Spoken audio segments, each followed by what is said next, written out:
নমস্কার, শুরু করছি আজকের গুরুত্বপূর্ণ খবর। কর্ণাটকে ভয়াবহ বাস দুর্ঘটনা। কর্ণাটকের চিত্রদুর্গ জেলায় জাতীয় সড়ক NH-48-এ ঘটে গেল এক ভয়াবহ পথ দুর্ঘটনা। 25শে ডিসেম্বর ভোরে বেঙ্গালুরু থেকে গোকর্ণ যাওয়ার পথে একটি প্রাইভেট স্লিপার বাস বিপরীত দিক থেকে আসা একটি ট্রাক বা কন্টেনারের সঙ্গে মুখোমুখি সংঘর্ষে জড়িয়ে পড়ে।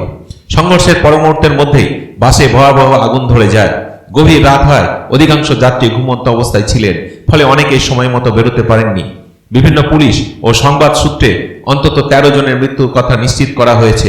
কিছু সূত্রে মৃতের সংখ্যা 17 জনের বেশি বলে দাবি করা হয়েছে। পাশাপাশি 20 জনের বেশি যাত্রী আহত হয়েছে।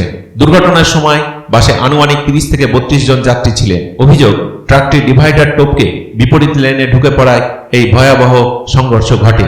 ঘটনাস্থলে দ্রুত পৌঁছায় পুলিশ, ফায়ার সার্ভিস ও অ্যাম্বুলেন্স। আহতদের নিকটবর্তী হাসপাতালে ভর্তি করা হয়েছে।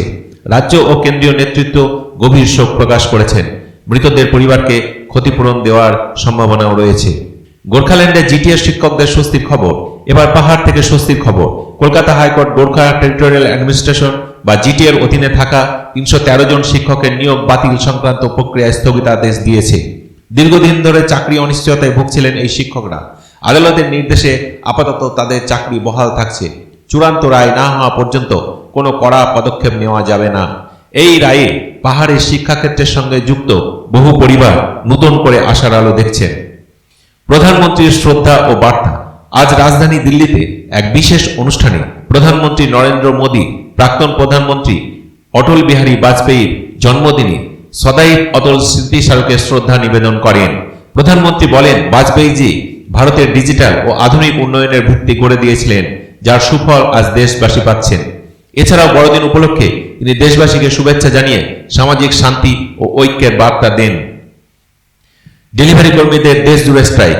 ভারতের বিভিন্ন বড় ডেলিভারি ও কুইক কমার্স সংস্থার কর্মীরা, জোম্যাটো, সুইগি, আমাজনের সঙ্গে যুক্ত কর্মীরা 25 ও 31শে ডিসেম্বর দেশ জুড়ে স্ট্রাইকের ডাক দিয়েছেন। বেতন, কর্মপরিবেশ ও সুযোগ সুবিধা বৃদ্ধির দাবিতে এই আন্দোলন। এর ফলে আগামী দিনে সাধারণ পরিষেবায় কিছুটা অসুবিধা হতে পারে বলে আশঙ্কা করা হচ্ছে। মহিলা নিরাপত্তায় অপারেশন জাগৃতি। উত্তরপ্রদেশের আগ্রা অঞ্চলে পুলিশ চালু করেছে অপারেশন জাগৃতি পর্ব 5। এই অভিযানের মূল লক্ষ্য মহিলাদের নিরাপত্তা নিশ্চিত করা এবং তাদের ক্ষমতায়ন। পুলিশ ও স্থানীয় মানুষের মধ্যে সমন্বয় বাড়িয়ে সচেতনতা তৈরির কাজ চলছে। শীতের সতর্কতা। উত্তর, পূর্ব ও মধ্য ভারত জুড়ে ঘন কুয়াশা ও তীব্র শীতের সতর্কতা জারি করা হয়েছে। কুয়াশা ও ঠান্ডা হওয়ার কারণে ট্রেন ও সড়কপথে যাতায়াত ব্যাহত হতে পারে। ভ্রমণকারীদের বিশেষ সতর্ক থাকার পরামর্শ দেওয়া হয়েছে। এই ছিল আজকের গুরুত্বপূর্ণ খবর। সবাই ভালো থাকবেন, সুস্থ থাকবেন। নমস্কার।